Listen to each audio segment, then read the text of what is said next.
Abra aí, por favor, em 1 Coríntios. Porque eu recebi do Senhor o que também vos ensinei. Que o Senhor Jesus, na noite que foi traído, tomou o pão e, tendo dado graças, o partiu e disse: tomai e comei, isto é o meu corpo que é partido por vós, fazei isso em memória de mim. E o 25, irmãos, ele fala de uma aliança que é muito importante para a nossa vida. Semelhantemente, também depois de cear, tomou o cálice, dizendo: este cálice é o cálice da nova aliança. Para algumas traduções tem é o cálice do Novo Testamento. Mas ele fala da nova aliança, do Novo Testamento em quê? No meu sangue. Escreva do lado: sangue significa vida. Fazei isto todas as vezes que beberdes em memória de mim. Põe a mão sobre a Bíblia e diga: Pai, em nome de Jesus, me ensina a tua palavra. Diga amém. Pode sentar. Versículo de número 27. Portanto, qualquer que comer deste pão ou beber o cálice do Senhor indignamente será culpado do corpo e do sangue do Senhor. Então, essa nova aliança é no sangue. Diga: o sangue significa vida. Irmãos, quem não consegue entender essa aliança não pode ter vida. Se você viver indignamente a essa aliança, você tem um chamado para essa nova aliança. Mas se você não for digno dela, se você agir, e o que é agir de forma indigna? É ser incorreto com o seu chamado, né? É você ser indiferente à propositura do chamado. Claro que Deus não chama ninguém preparado. Deus chama as pessoas para que sejam preparadas por Ele mesmo. Nós não temos nenhuma incumbência pessoal de estarmos preparados para essa aliança. Como eu disse, você não faz aliança com Deus, é Deus que faz com você. Amém? Porque Deus é que tem tudo para nos dar. Nós não temos nada, absolutamente nada para dar a Deus. Até a vida que nós entregamos é dele. Apenas a gente fica roubando Deus durante esses anos, né? Agindo de forma dissoluta, agindo de forma incoerente com o chamado. E quando finalmente a gente se dá por si, quando a gente se apercebe de que Ele é o dono da vida, que a chave do inferno está na mão dele, e que nós temos que nos desvencilhar do pecado, do mundo, e devolver a Deus aquilo que Ele nos deu, a vida, amém? Nessa hora é que nós podemos desfrutar dessa nova aliança. E essa nova aliança, como eu disse, representa a vida, porque é aliança no sangue. E nós vamos falar sobre essa vida, como que deve ser. Já que a aliança é uma aliança de vida, e Ele propôs vida eterna, quem quer a vida eterna? Ora, Ele propôs a vida eterna. Então nós temos que começar a entender que a aliança de vida eterna nos traz o entendimento de estarmos, diga, primeiramente, mortos para o pecado. Abra, por favor, o livro de Romanos, capítulo 6. Pois permaneceremos no pecado para que a graça abunde?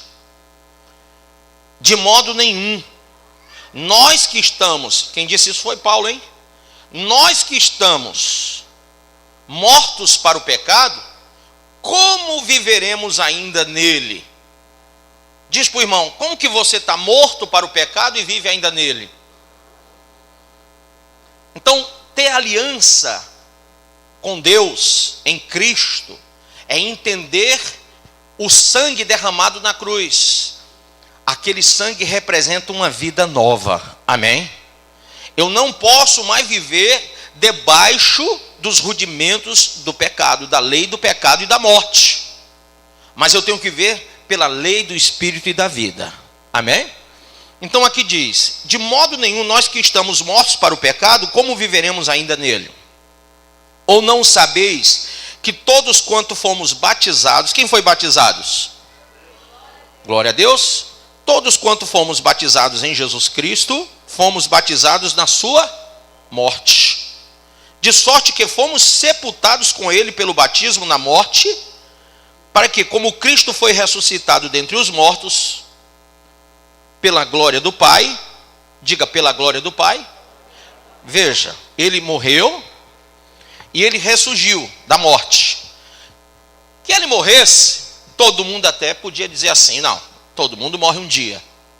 Mas quem iria esperar que o morto revivesse? Até mesmo os seus discípulos não acreditavam nisso. Então ele morre, e quando ele ressuscita, ninguém acredita. Mas ele ressuscita para a glória de Deus Pai. Se você morreu para o pecado, você vai ressuscitar para a glória de Deus Pai. Mas talvez nem você acredite nisso. Nem você entenda a capacidade que Deus está te dando pelo Espírito Santo de você ressurgir da morte, da lei do pecado e da morte, para a lei do Espírito e da vida. Essa ressurreição que nós sofremos, vou usar esse termo, em Cristo, é para que nós glorifiquemos a Deus Pai. Então não adianta eu viver dizendo que ressuscitei com Ele, se eu não glorifico a Ele na minha nova vida. Amém ou não amém? Quem entendeu até aí? Veja. De sorte que fomos sepultados com ele pelo batismo na morte, para que, como Cristo foi ressuscitado dentre os mortos, pela glória do Pai, assim andemos nós também em novidade de vida. Grife aí.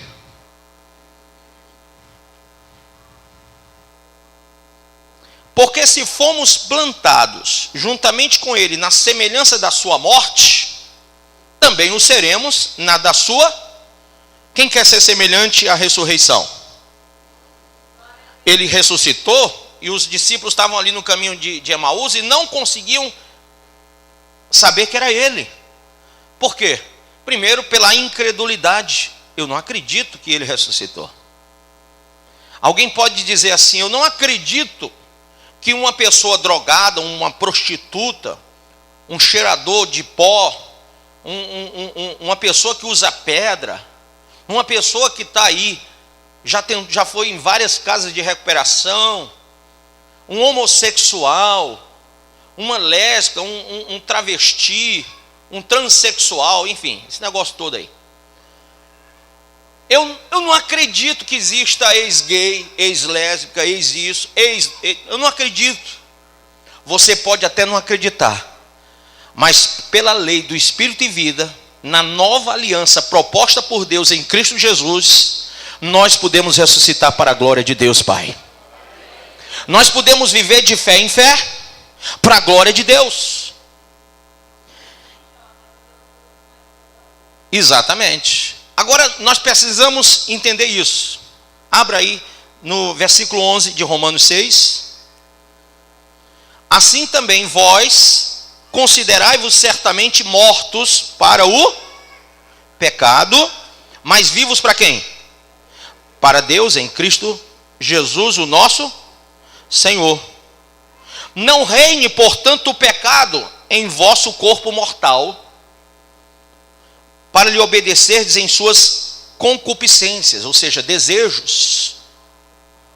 Nem tampouco apresenteis os vossos membros ao pecado por instrumento de iniquidade, mas apresentai-vos a Deus como vivos dentre os mortos. Vivos dentre os mortos. Nós estamos andando, tá? Tem um bocado de gente aí na corrupção. Misericórdia. Tem um bocado de gente na corrupção, no pecado, aí na prostituição, lá na sua casa, lá na sua vizinhança, lá, enfim, para onde você vai, no seu colégio, na sua faculdade, aí você está andando lá, tem um monte de gente fazendo tudo errado. Você tem duas opções: ser igual a eles, mortos no pecado, na lei do pecado e da morte, ou andar no meio deles como ressuscitado pela lei do Espírito e vida, na nova aliança em Cristo Jesus. e ser luz no meio das trevas, e ser vivo no meio dos mortos. Você pode ser aqui na igreja um irmão abençoado, uma ovelha abençoada, uma ovelha que é pau para toda obra, ou pode ser aquela pessoa que não serve de nada, que só ocupa espaço. Quem está entendendo isso?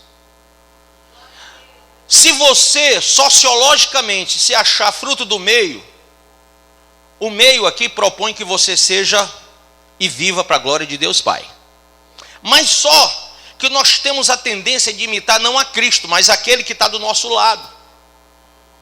Nós somos influenciáveis, nós somos induzidos, e por conta da indução e da influência humana, das amizades, do contexto social, do contexto religioso, nós muitas vezes esquecemos do nosso alvo, que é Cristo, da nossa aliança no sangue de Cristo, do nosso compromisso de vivermos na lei do Espírito e vida, e olhamos para aqueles que estão mortos dentro da igreja, os chamados lá em Mateus capítulo 23 de, diga comigo, dedinho assim, sepulcros caiados, hipócritas, condutores cegos. Jesus, eu vou falar só 3, mas ele falou mais. Essas pessoas, elas estão dentro da igreja conduzindo você como um cego conduz o outro. A Bíblia diz, e o próprio Jesus falou, que um cego que conduz outro cego, qual é o destino? Ambos cairão no abismo. Mas se você no meio dos mortos, porque tem morto dentro da igreja, tem morto nas calças, tem morto de vergonha, né? Tem morto de miséria, tem ou não tem? Tem todo tipo de morto dentro da igreja. Mas tem o vivo também.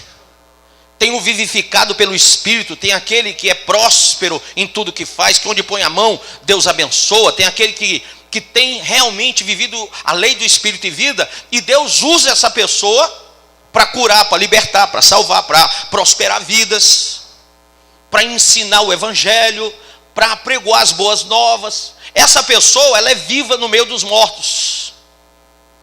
Mas existem aqueles que ainda não nasceram para nova vida.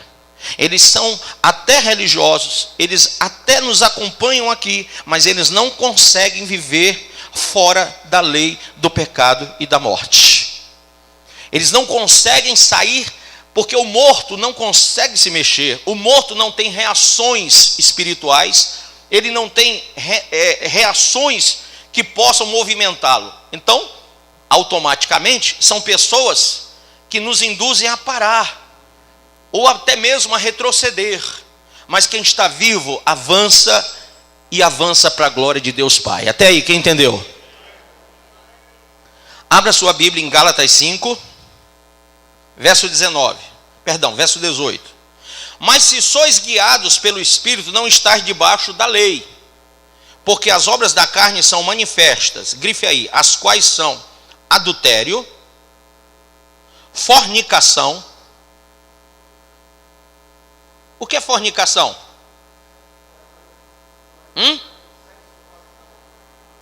Sexo fora do casamento. Então, pastor, será que eu posso? Para com isso, tu não é mais criança, está aqui escrito. Amém? Isso é o básico do básico do básico do básico. Então vamos nós. Adultério pode? Não. Quem tem a nova aliança com Deus não anda em adultério. Mas aí tem alguém que diz assim: o que importa é ser feliz, pastor. Deus não quer ninguém sendo infeliz, pastor. Deus nos ama, Ele quer a nossa felicidade. Então vamos nós. O que importa para Deus é tu ser feliz, né? Paulo disse que passou fome, que passou frio, que foi açoitado por toda a guarda pretoriana, contou até a chibatada que levou, lembra quantas? 39 mais uma. 39 mais uma dá 40, né? 40 chibatadas. Isso é ser feliz, irmão? Que conheceu os cárceres de Roma. Mas não estava lá fazendo turismo não, ele ficava preso. Uma vez estava ele e Silas presos. no profundo de um cárcere, de uma caverna, amarrado pelos pés e mãos, mas sentado. Sabe o que é você dormir sentado? Amarrado no tronco? Que coisa feliz isso, hein? E eles tinham muitas mulheres, eu não via nenhuma. Paulo disse: importa que vocês, quem pode ser como eu, que seja como eu. Quer dizer, não tenha mulher. Ele não tinha mulher. Olha aí que coisa.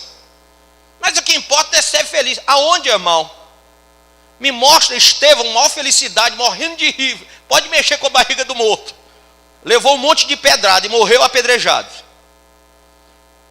O que importa é ser feliz. Jesus estava lá pregado na cruz, todo lascado de tanto chicotada, sabe, ensanguentado até a última gota, pregado pelos pés e pelas mãos e morrendo de rir, não estava? Ou a gente abandona esse falso evangelho para viver o evangelho da cruz, o evangelho de Cristo, ou então, irmão, você está fadado aí para o inferno. Quem entendeu isso? É porque hoje nós temos pastores de todo tipo, inclusive pastores que gostam de falar anedotas para poder o povo ser feliz. Mas a maior anedota, a maior piada que eu acho no meio gospel hoje, é alguém dizer que se pode constituir um novo casamento estando o cônjuge vivo. Pastor, mas fui traído. Qual o teu problema? A Bíblia diz até que a morte morreu? Morreu? Então continua casado. Mas eu me divorciei, pastor. Tem uma carta do divórcio. Você tem a carta do divórcio, mas você não tem autorização para um novo casamento. Entendeu ou não? Quem entendeu? Então quem quer casar, preste bem atenção com quem, por quê? Porque se tu casar errado, vai ficar chupando o dedo, negão. Se a mulher for tinhosa ou o cara for tinhoso, tu vai aguentar até as últimas, ou então vai ficar só. Procure agradar um ao outro, amar um ao outro, cuidar um do outro, porque vocês só têm um ao outro, vocês são uma só carne. E o que Deus uniu, o homem não pode separar. Vamos lá.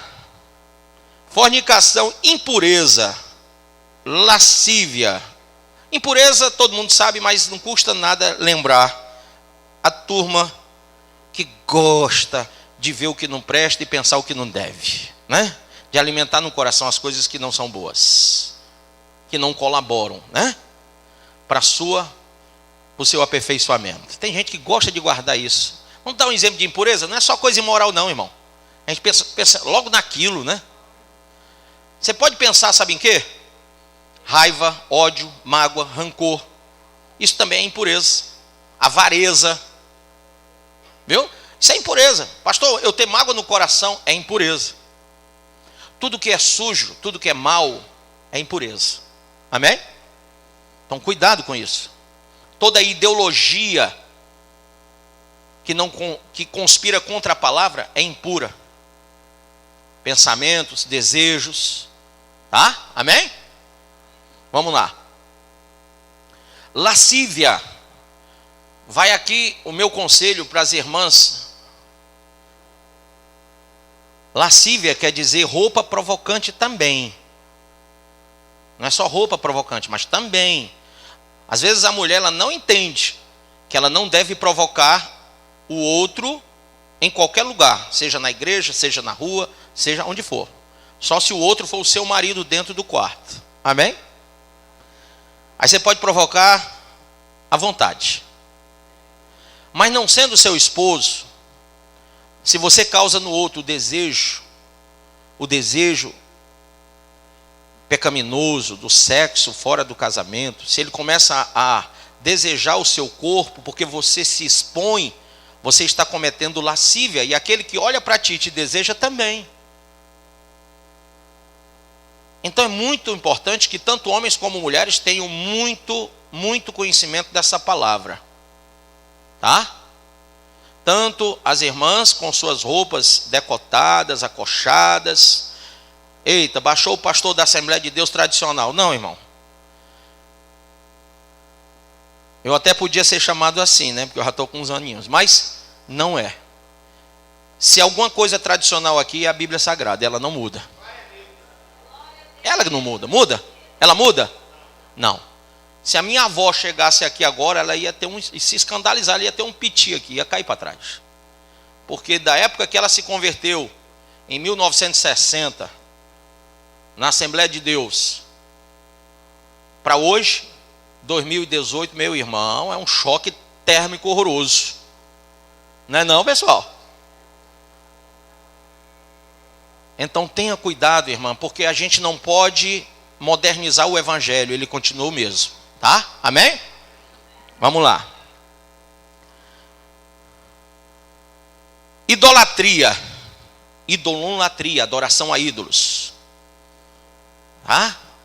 Quem veio do catolicismo conhece muito isso, mas quem não veio do catolicismo, quem já é evangélico, mas adora o Ceará, o Fortaleza, o Ferroviário, ou qualquer coisa assim, também é idólatra. Quem adora o seu marido, a sua esposa, e coloca acima de Deus também é idólatra.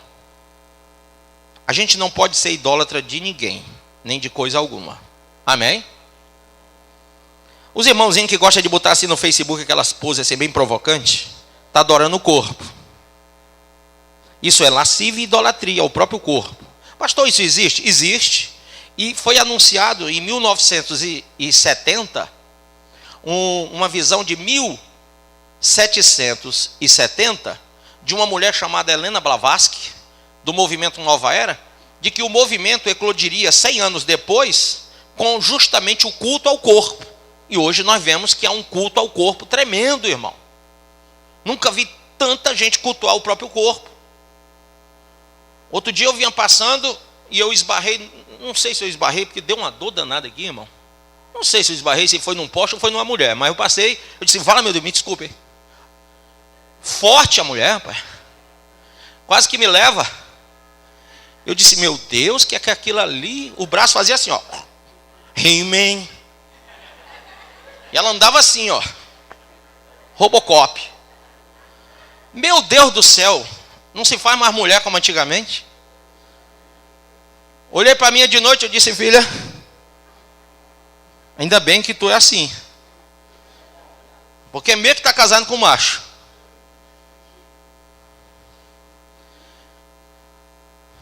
Nós temos que entender que a idolatria é pecado. Amém? A Bíblia diz em Apocalipse capítulo de número 21, 8 e 22, 15, que os idólatras não herdarão o reino dos céus. Tá? Vamos nós. Feitiçaria.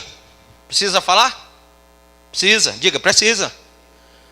Vamos lá. Toda obra de feitiçaria, bruxaria, né, magia negra, a gente sabe de que existe ou não existe. Mas existe também obra de gente rebelde. Há um texto na Bíblia que fala que toda rebelião é feitiçaria.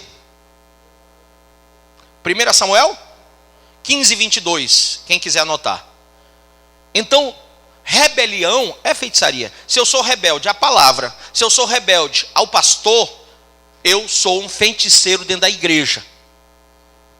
E tem uns irmãos que são. Olha para mim. O irmão chega na igreja, ele é o tal. Ele já sabe de tudo, ele não precisa ouvir nada. O negócio dele é criticar, é condenar, é achar ruim. E tudo que o pastor prega, ele acha que foi para ele, porque ele é o tal. Você nem vem para a igreja, o homem tem um poder tão grande de puxar tudo para ele, fica em casa que é só botar uma antena parabólica. Tem gente que é assim.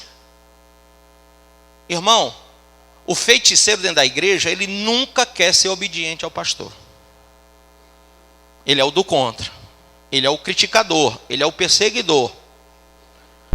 Sempre causa divisões no meio de vós. A Bíblia fala.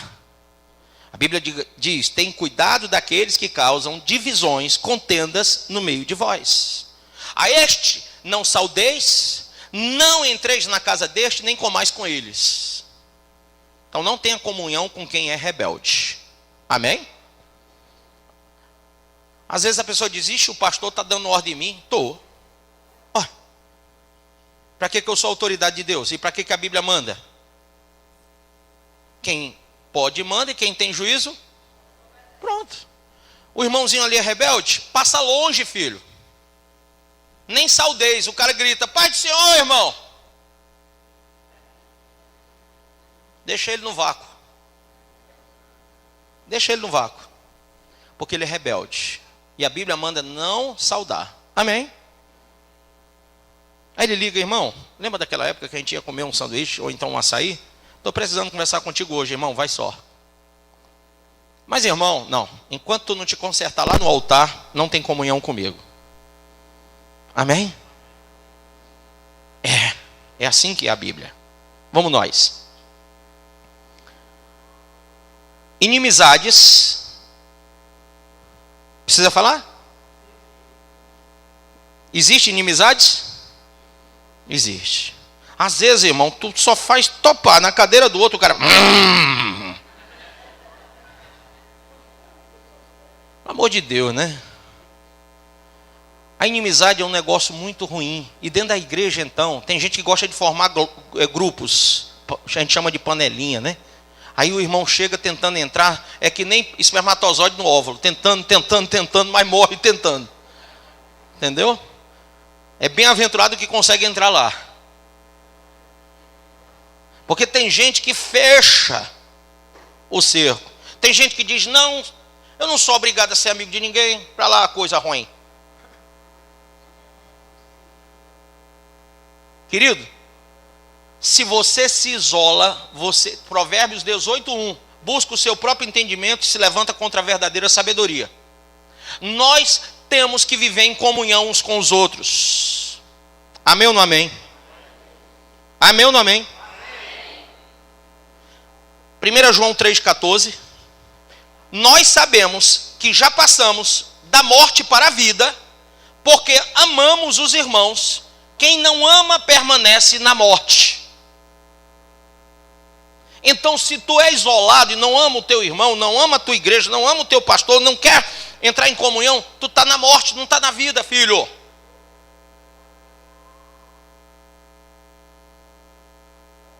Diga para o seu irmão: não se isole. Se isolar, está fora. Vamos para outro texto. Diga: vida consagrada. Sangue consagrado. Mais uma vez: vida consagrada, sangue consagrado. O sangue de Jesus é consagrado? Quem crê que é sagrado o sangue? Quem recebeu o sangue de Jesus tem que ter uma vida consagrada pelo sangue de Jesus. Vida consagrada me leva a ter essas atitudes que nós falamos. Abra aí em Colossenses 3. Nem vou terminar as obras da carne, que vai demorar pra caramba. Isso é coisa para outro dia. Também tem uns irmãos que já estavam assim, ó. Aí, tanta pancada na noite só, deixa para outro dia também, né? Versículo 1. Portanto, se já ressuscitastes com Cristo, buscai as coisas que são de baixo ou de cima? De baixo ou de cima? De cima. Jesus disse: eu sou lá de cima e vós cá de baixo. Quem está aqui embaixo, busca as coisas que estão lá de cima. Amém? Lá em João 8 ele fala isso, ele exorta: ó, eu sou lá de cima, vocês são aqui de baixo. Buscai as coisas que são de cima, onde Cristo está sentado à destra de Deus. Pensai nas coisas que são de cima ou de baixo? De cima. E não nas que são da terra. Porque já estáis mortos, e a vossa vida está escondida com Cristo em Deus. Quando Cristo, que é a nossa vida, se manifestar, então também vós vos manifestareis com Ele em glória. Mortificai, pois, os vossos membros que estão sobre a terra: a fornicação, a impureza, a afeição desordenada, a vil concupiscência e a avareza, que é o que, pessoal? Idolatria. Pelas quais coisas vem a ira de Deus sobre os filhos da desobediência. Amém ou não amém? Temos que ter cuidado com isso. A avareza é um bicho sério. Tem gente que diz assim: rapaz, eu não sou mais idólatra, eu não adoro a São Francisco, Santo Antônio, São José, a Maria, ninguém. adora o dinheiro ainda. Porque quando a gente chama para a oferta, para o dízimo, para um sacrifício pela obra de Deus, você se amarra, se engessa, dizendo, lá vai o pastor pedir dinheiro. Irmão, eu vou passar a vida falando a mesma coisa. O dinheiro não é teu, é de Deus. Quem crê assim? Então, tu não tem que ficar nesse engessamento, porque quem te dá é Deus, cara. Quem te dá é Deus. Se tu segurar, o orvalho não desce. Se tu abrir mão, vai vir mais. Quem entendeu isso? Ah, não, eu vou guardar essa comida aqui para não estragar. No outro dia ela está azeda. Come. Pastor, não posso, estou cheio. Dá para o outro, filho. Ah, se eu der para o outro vai faltar. Não, tu já está cheio. Não, pastor, mas é porque eu tenho que... Pois guarda, amanhã está azedo. É que você está pensando só no hoje. E Deus provê o ontem, o hoje e o amanhã. Quando você abre a mão, Deus abençoa o amanhã. Amém? Israel comia a porção hoje e amanhã Deus mandava de novo. E no outro dia comiam e Deus mandava no outro dia de novo, durante 40 anos no deserto. Então não tem por que você duvidar. Diga, Deus provê todas as minhas necessidades. Paulo disse lá aos Filipenses, Paulo fala, e o meu Deus em sua riqueza e glória há de prover todas as vossas necessidades em Cristo. Amém? Não tenha dúvida que Ele há de prover. Não tenha dúvida. Mas Ele não vai prover na vida daquele que segura o orvalho, que segura, que detém a semente. Deus multiplica a semente do que semeia. E dá multiplicação na sementeira também. Deus faz com que tudo prospere, quando nós somos capazes de plantar no reino. Amém? Toda forma contrária a isso que eu falei é idolatria.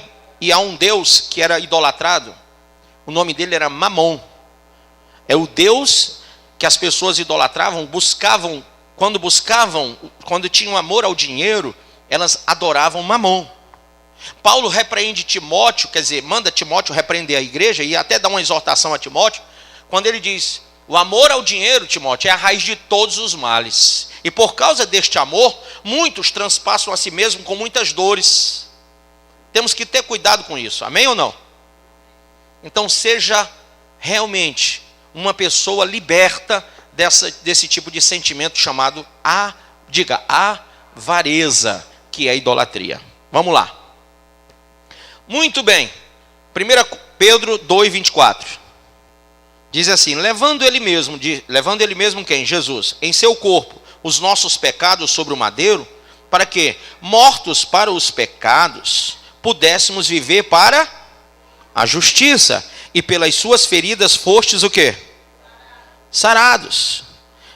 Porque erais como ovelhas desgarradas, mas agora tendes voltado ao pastor e bispo das vossas almas. Pedro está citando quem? Isaías, capítulo 53. Amém ou não amém?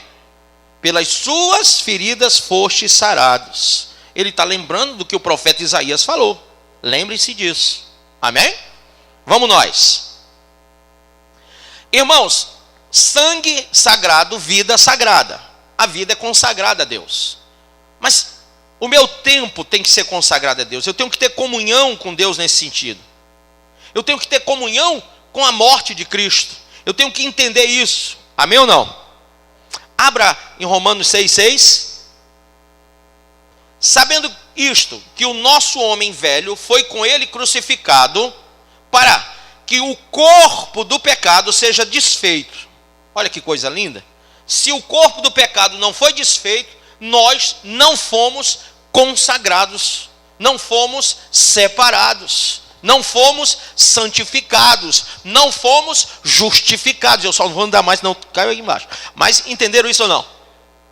Entenderam, né? Vocês doidos para eu cair, né? Avisa, cara. A Didi fica ali com a Bíblia aberta, sabe? Faz assim, pastor. Sabendo isto, que o nosso homem velho foi com ele crucificado, para que o corpo do pecado seja desfeito. Quem desfez o corpo do pecado aqui? Quem desfez a antiga prática da velha criatura? Quem quebrou esses rudimentos? Pastor, eu estou na igreja, mas sabe, às vezes me dá vontade de fumar um cigarro, tomar uma dose, às vezes dá aquela vontade de dar uma cheirada, então tu não desfez nada.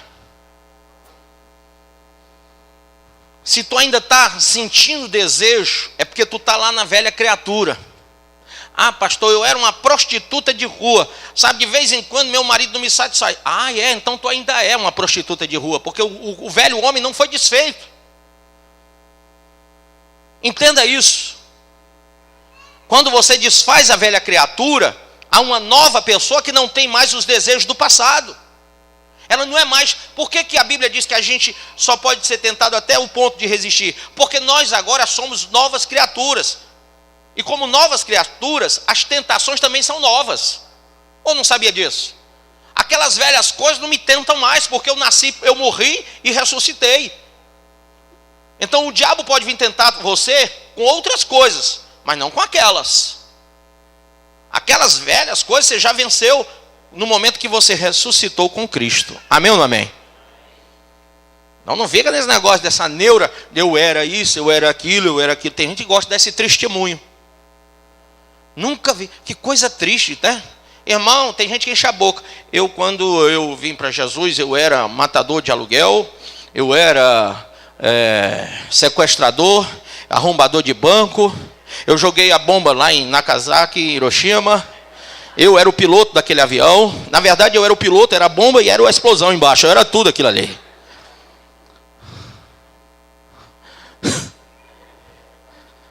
Aí eu vou ficando bem pequenininho na cadeira lá do meu escritório, que eu digo, meu Deus, eu me converti com 5 anos, 4,5. Como é que eu posso aparecer diante desse testemunho tão grandioso? Aí o Espírito Santo diz, é só tu dizer que tu nasceu e não se desviou do Evangelho. Amém? É só tu falar que tu não precisou de nada disso, que a tua necessidade está em mim e eu supro todas as tuas necessidades. O maior testemunho que você pode dar para os homens é que você não se desvia, que você não larga o Evangelho, que você não tem vergonha do Evangelho, porque você vive com prazer, com alegria a vida de cristão. Amém? Muito bem.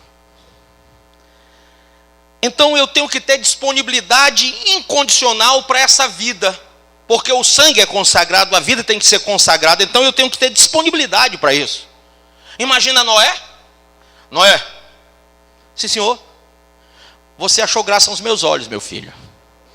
Vai haver um dilúviozinho na terra. Vai morrer todo mundo. Mas como tu achaste graça aos meus olhos, vou livrar a tua cara e a tua família. Mas tu tem que convencer eles de entrar num barco que tu vai construir. E não é pequeno. Tu vai passar 40 anos construindo um barco no meio do areal. O barco é assim, assado, cozido e frito. Tu vai fazer desse jeito. Eu quero com essa altura, com essa largura. Eu quero com tantos andares. Tu entendeu, Noé? Espera aí, senhor, que eu ainda estou anotando. Fala tudo. E ele vai anotando. E sabe por que eu sei que ele anotou? Porque está tudo descrito na Bíblia. E ele não tinha cabeça de elefante para decorar tudo. Então, e ele já era velho.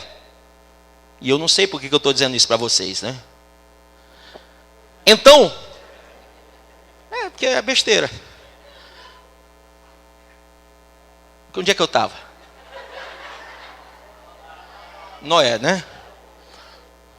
Tá bom. Noé foi e disse, Senhor, desculpa mas eu estou um pouquinho aflito com as minhas coisas do cotidiano. É que eu estou pagando a prestação do celular. Eu tenho que fazer minha faculdade. Sabe, eu estou construindo uma casa e não está muito fácil de pagar a construção. Eu comprei um terreno, a prestação que ainda está, olha, suado. Então não vai dar, Senhor. Se ele dissesse isso, ele morria, não morria? Pois então ele disse, sim, senhor. Samuel! Quem me chama? Correu para Eli. Diga, Senhor. Não foi eu que chamei, não, volta. Dormiu. Samuel! Sim, senhor. Não, meu filho, eu não te chamei. Samuel! Sim, senhor. Não foi eu que lhe chamei, foi Deus. E quando ele chamar de novo, vai para ele e diz, eis-me aqui, Senhor. Fala que o teu servo ouve. E Samuel fez isso, e tudo que Deus ordenou, ele o fez. E quando ele levou a Eli a palavra que Deus lhe dera, Eli também se resignou diante do seu veredito, da sua sentença. Não tem como, irmão, a gente tem que ser realmente positivo nas coisas de Deus. Eu tenho que me dispor incondicionalmente, não tem nada que possa estar entre eu e Deus. Aí tem gente que não quer dar tempo para as coisas de Deus, não quer ter tempo para orar, não quer ter tempo para jejuar, não quer ter tempo para evangelizar, não quer ter tempo para nada, nem para ir para o culto, e diz que é servo de Deus, e que está em aliança, que tem compromisso. Você não tem a nova aliança, você não ressuscitou com Cristo, você não vive para a glória de Deus enquanto você não tiver disponibilidade para isso. Amém ou não amém? Paulo deixou de ser um capitão de 50 da guarda, um cara rico, ele tinha muita riqueza, ele deixa tudo isso, ele pega a sua riqueza e transforma em papiros e tinta, para escrever as cartas. Moisés deixou de ser filho da filha de Faraó, para ser o profeta Moisés no deserto. Amém ou não amém? Então a gente tem que começar a ter disponibilidade, irmão, para as coisas de Deus. Diga para o seu irmão: irmão, esteja disponível incondicionalmente. Irmãos, esse domingo vai ter evangelismo. Ih, pastor, marquei com a minha família, ó. Ô, rapaz, se eu tivesse falado antes.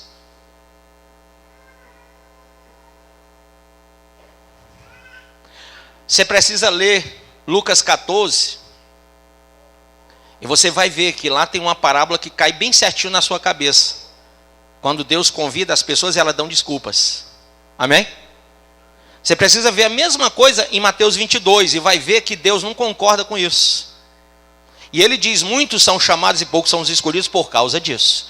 Porque as pessoas são indispostas nas coisas de Deus. Mas se você disser assim: irmão, vai ter um futebol acolá com churrasco. Opa! Fala para mim onde é, onde é, onde é. Diz aí, diz, manda um zap para mim agora. Mas tu é um... a mamãe dizia isso, eu posso falar, pessoal? Um peido pronto para essas coisas. Estava aqui já, só foi você dizer que podia. Mas tu gosta dessas coisas, né? Agora, quando chama para tu orar, irmão, vai ter uma vigília. Ih, rapaz, negócio de vigília, termina tarde, amanhã eu tenho que acordar cedo, dá não. Irmão, vai ter uma consagração 5 horas da manhã no domingo. Pastor, tenha misericórdia, o sangue de Jesus tem poder. 5 horas da manhã não dá, pastor. Tu lembra que 5 horas da manhã tu estava voltando da farra?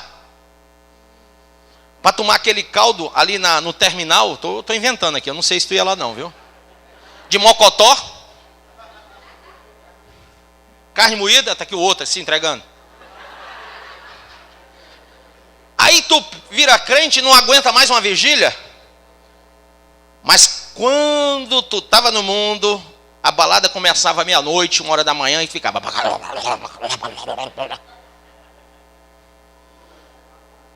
Hein? Fortal, Carnaval, eu não sei o nome do resto não. Os tal, tudinho. Tu ia para tudo, pagava tudo. Pagava a mortalha, o abadá, tudo que viesse pela frente. Passava a noite feito índio.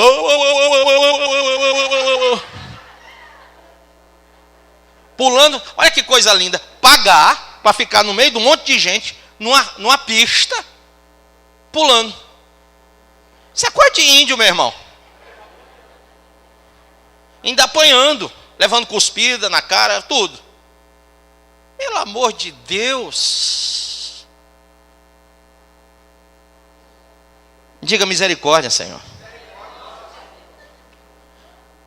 Para o que o corpo do pecado seja desfeito, para que não sirvamos mais ao pecado. Porque aquele que está morto está justificado do pecado. Ora, se já morremos com Cristo, cremos que também com Ele o quê?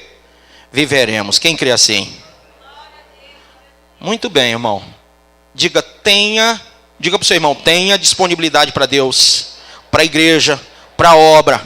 Seja resignado nas provas. Não pode acochar um pouquinho que o irmão já está ficando com medo. Diz, pastor, o que acontece? Eu já ouvi tanto isso. Pastor, Eu não tinha problema, foi só eu dizer que eu vou fazer a obra, pastor acolchou as coisas lá em casa, está dando tudo errado. O que é isso, pastor? Irmão, deixa de ser cara de pau. Tu está dizendo que o motivo da tua desgraça é a obra de Deus? A Bíblia diz que o motivo da nossa desgraça é o pecado que há em nós.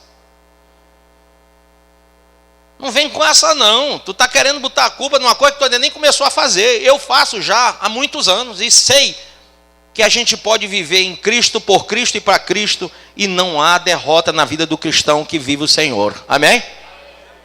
Não vem com essa. Eu era para estar 7 palmos abaixo do chão se fosse por isso. Não vem com essa. Muito bem. Você acabou de ouvir essa poderosa ministração da palavra de Deus. Eu creio que sua vida foi abençoada. Eu quero que você ore comigo, profetizando sobre a sua vida a salvação que vem de Cristo Jesus. Ore conosco. Deus Pai, em nome de Jesus, nós te agradecemos por esta palavra e que o Senhor possa abençoar a vida de cada um que nos viu, que nos ouviu nesse dia. Deus Pai, em nome de Jesus, que esta pessoa esteja agora entregando a sua vida, recebendo a salvação que vem do Senhor. Pois assim, Pai, nós profetizamos salvação, cura, libertação, em nome do Pai, do Filho e do Espírito Santo de Deus. Amém.